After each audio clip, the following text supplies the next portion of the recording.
This is the Fifth Estate winning headlines, your media police post. In this segment, we summarize some of the headlines that you might have missed this morning. But we also take a look at the political pieces that we call cartoons in this country.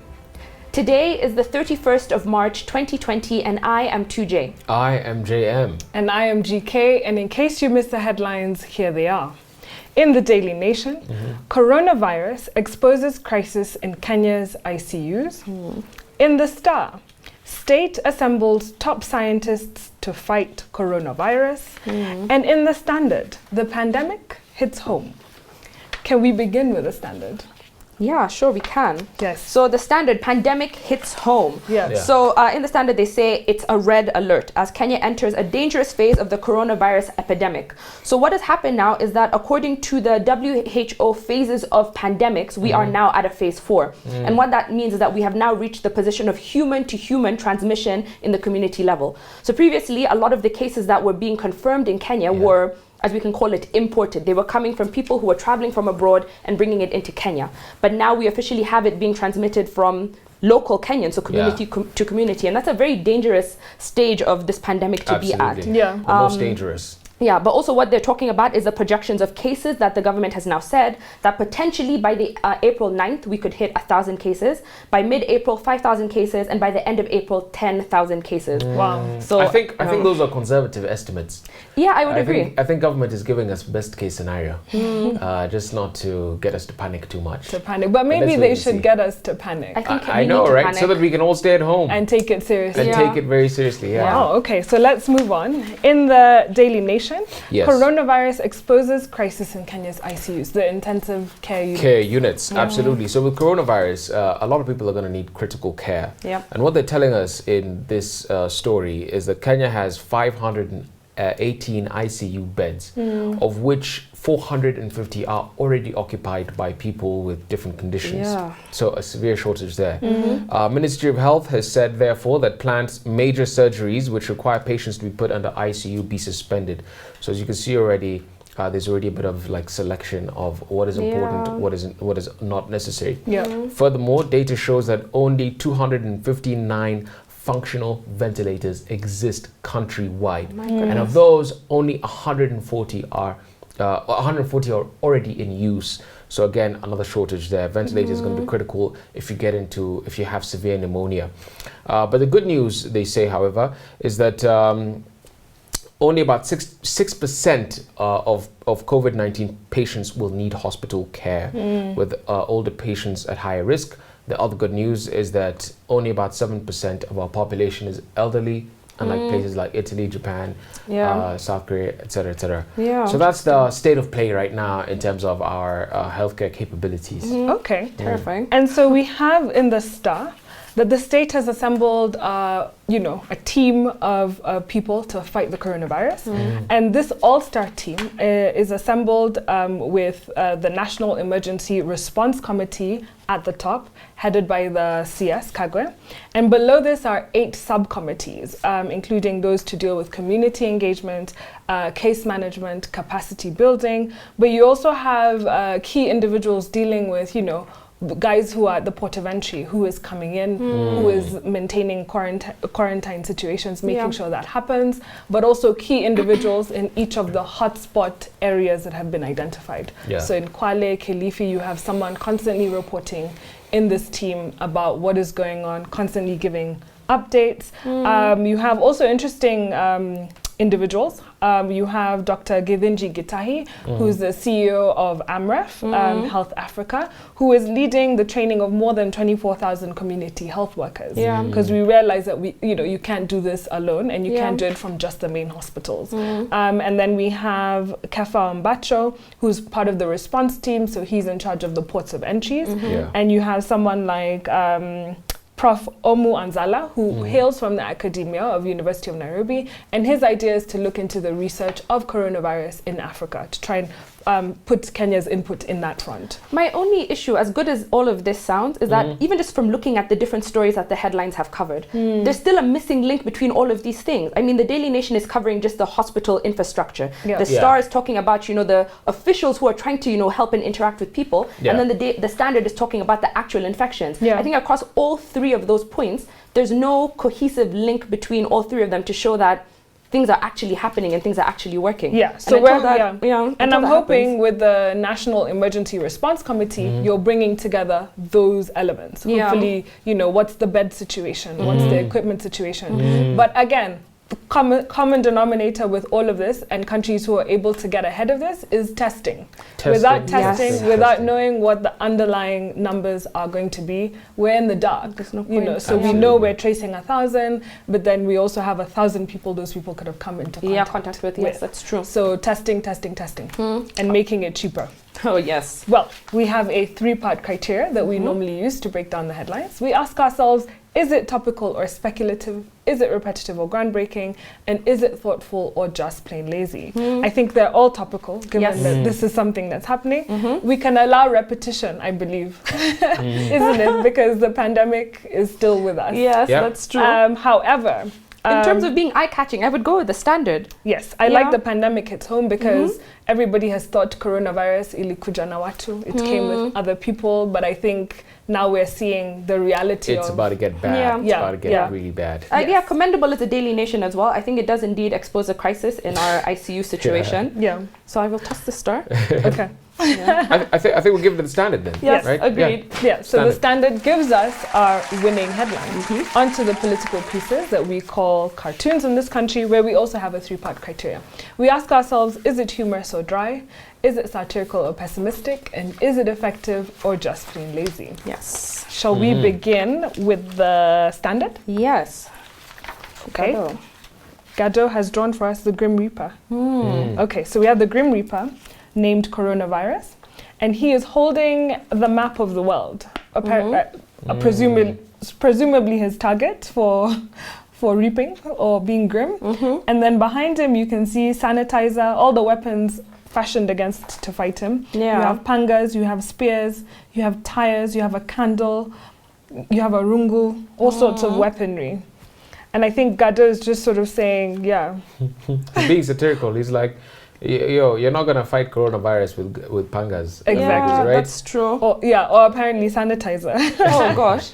And I think it's a frustrating thing. You're fighting a virus that sort of has no logic. It targets everybody, not just rich or poor. You're seeing the Prime Minister now has it. So it's But I think also going back to the issue of the sanitizer, I think that's also something that is not accessible for a lot of people. Yes, already expensive. we saw expensive. We saw price hikes, and then if you think about informal settlements where the access to water isn't always that easy. Absolutely. So the government may be pushing a lot of these things that in reality are very useful and are true, but are they accessible to the everyday person? No.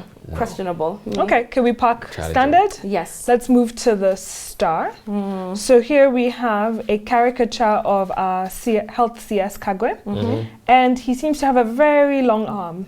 And his long arm seems to be covering the eyes of KJ, the MP for Dagoretti South. And the MP is tweeting something. And then behind them is a scene of the cops brutalizing an average Kenyan, a Wanjiko presumably.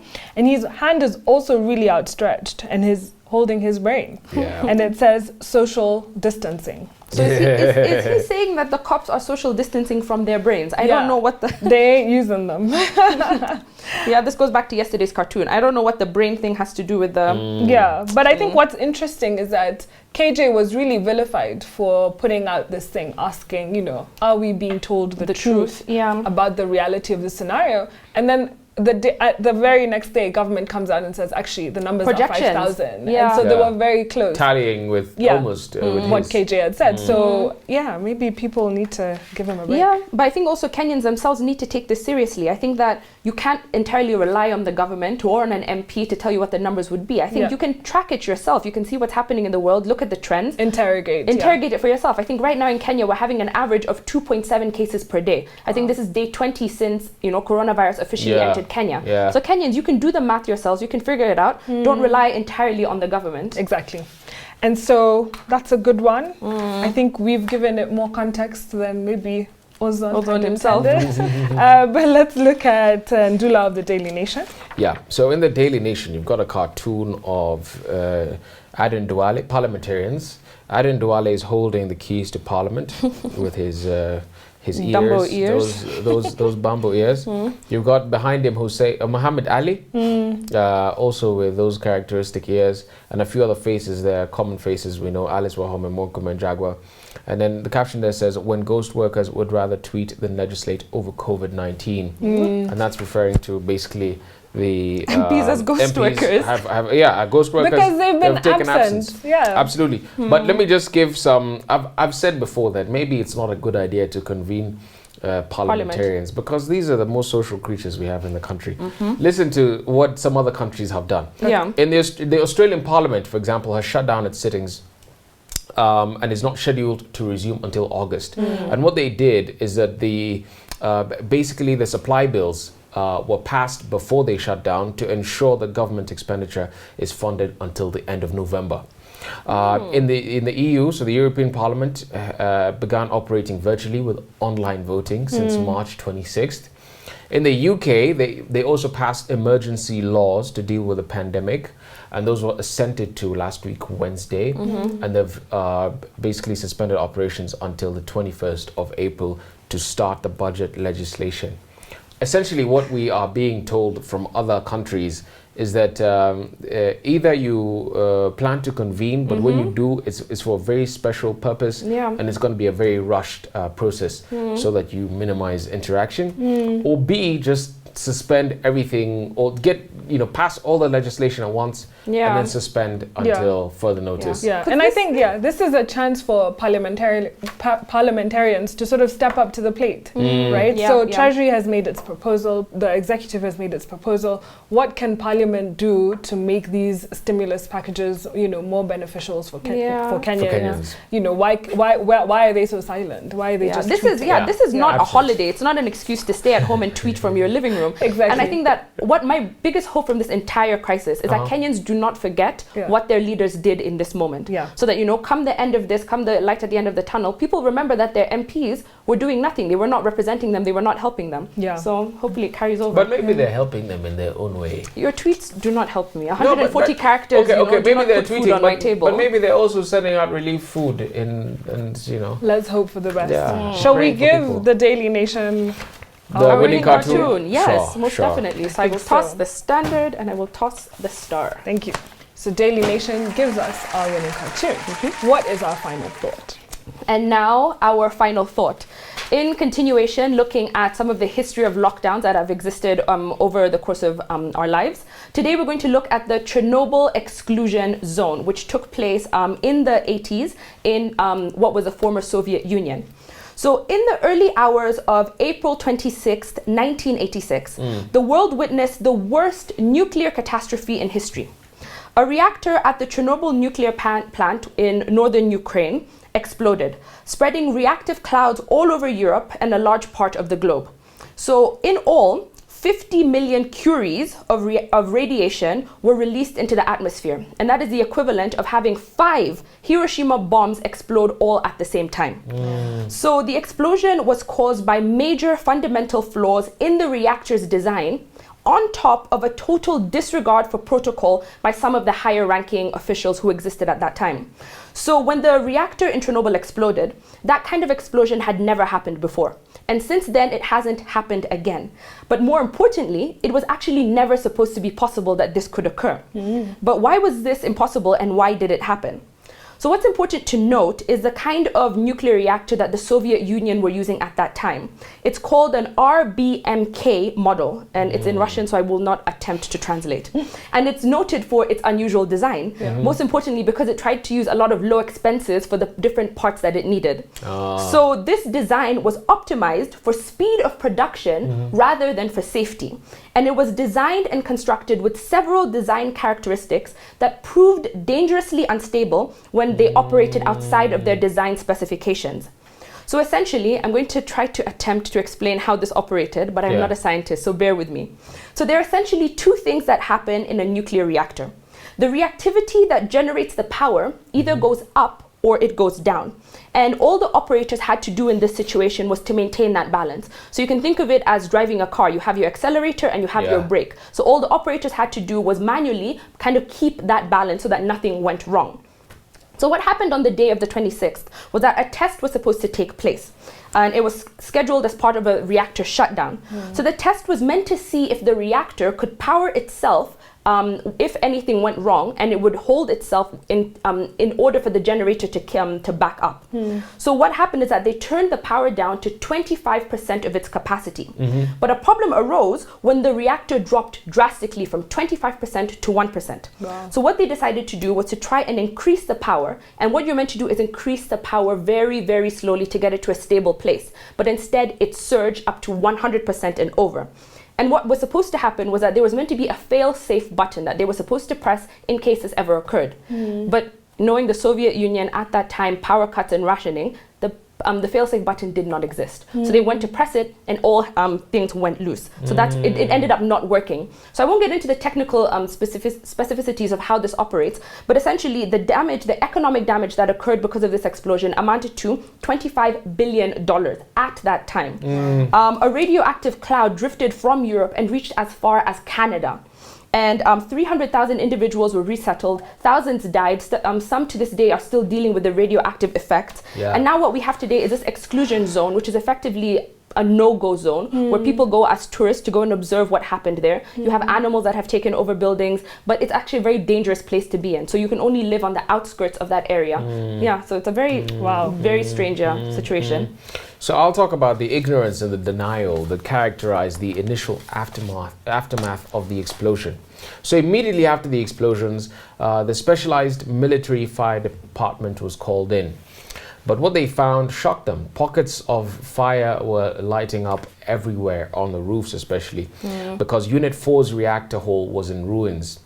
But they got there and they didn't really know what they were dealing with. So you had these firefighters who, went up and started kicking off what they thought were rocks off the roof, started pushing them off with their hands, but that was actually graphite, and it was highly radioactive. And as soon as they touched it, the palms were actually melting. And so what we see therefore is that in the crucial hours after the explosion, plant workers were dishonest. They didn't inform authorities that the reactor was actually damaged. And because and that's because they were basically in denial. They said, it can happen. And you have a situation where plant workers, where even the firefighters begun to vomit from radiation sickness, but it was just written off as, they were just very shocked. That's why they're vomiting.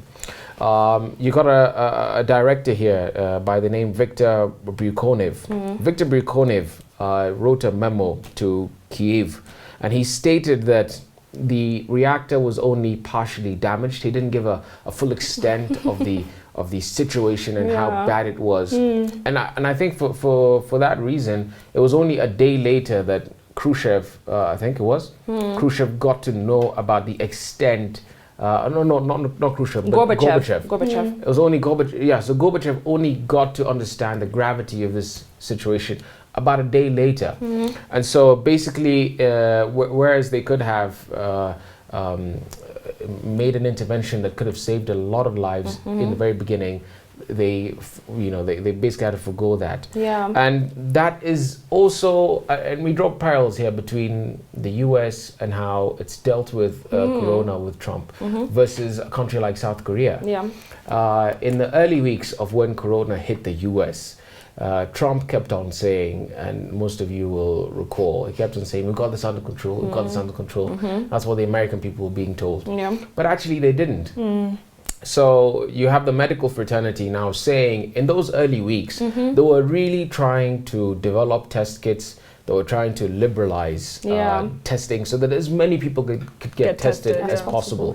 But the bureaucracy with the CDC and the Food and Drug Administration just didn't allow that to happen. And so they lost a critical 6 weeks, valuable time, where they could have nipped this in the bud. Whereas South Korea were just very honest about it at the very beginning. And they said, look, we've had an explosion in cases, and they knew what to do. And now you've got so many tests. About 6% of the population apparently is being tested. You've got drive-through testing, and you get results by text message, and that has really helped them stem the number of cases. The U.S. today, I think, is at about 165,000 cases. Known cases, and they're rising. Known cases, absolutely. Tragic. So this is what happens when, as a government, you hold back. And you think that everything's under control. Exactly. Anyway. And so in Chernobyl, we find a situation where about 36 hours after the explosion, people were given no information. So the Soviets are trying to hide it. They're trying to look like they're in control. Yet radiation levels were at such a high point that there was actually a Soviet law that said, should they get to that point, you're supposed to raise the alarm. This alarm was never raised. And apparently the man who was in charge of raising the alarm ended up going to jail. For not doing so. At least. Yes, for not doing so. But however, when evacuation was to happen, the people of Pripyat, or that area, pronunciation may be wrong, were given just 50 minutes to evacuate.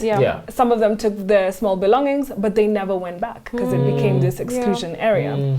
Anyway, so this Chernobyl disaster had a group of people, interesting group of people, called the Chernobyl liquidators. Now, these were civil and military personnel who were called upon to deal with the consequences of the nuclear disaster. Now, what is interesting about Chernobyl is that the initial explosion only killed 2 people directly, and then the third person, he had a heart attack, presumably due to shock. But the cleanup and the the fallout, the radioactive fallout, is actually what has killed way more people. And so these Chernobyl liquidators were widely credited with sort of limiting both the immediate and long-term effects of from the damage from the disaster. And so much so that these liquidators were granted almost hero-like status or veteran status. So it means that they get social benefits, their families and their generations thereafter continue to get these benefits. Liquidators were troops, the police, medical personnel, miners, cleaners, all these people, and they were sent in to control the fire and the core meltdown, which was completely dangerous. So about 600,000 people were granted this liquidator status.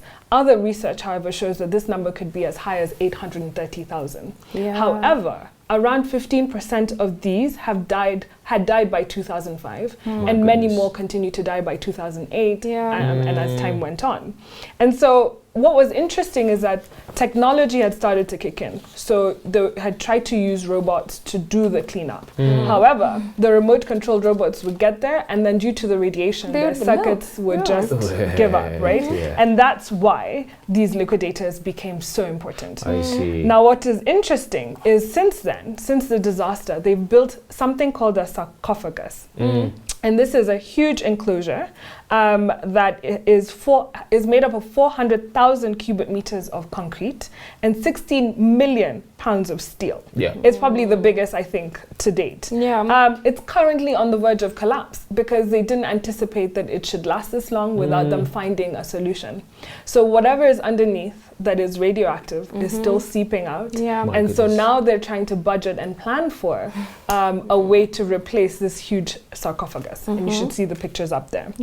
Anyway, what is interesting is liquidators were exposed to this about 1,200 times the amount of radiation that you would get from a simple X-ray. But they were committed to the task at hand. They shared this steadfast sense of duty to their country and to their people. And we hope that this, the people who are dealing with the coronavirus pandemic sort of still have that steadfast loyalty, and we support them as they do so, because they are also liquidators. They're risking their lives.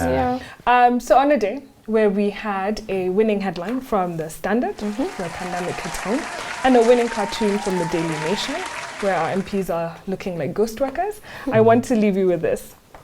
Disasters like Chernobyl and what is happening now with the coronavirus teaches us that truth and transparency may in the end be our saving grace. Where we would fear the cost of truth, we now have to ask ourselves, what is the cost of those lies? Amen. Amen. I feel that one. You feel that one? Yes, truth is important.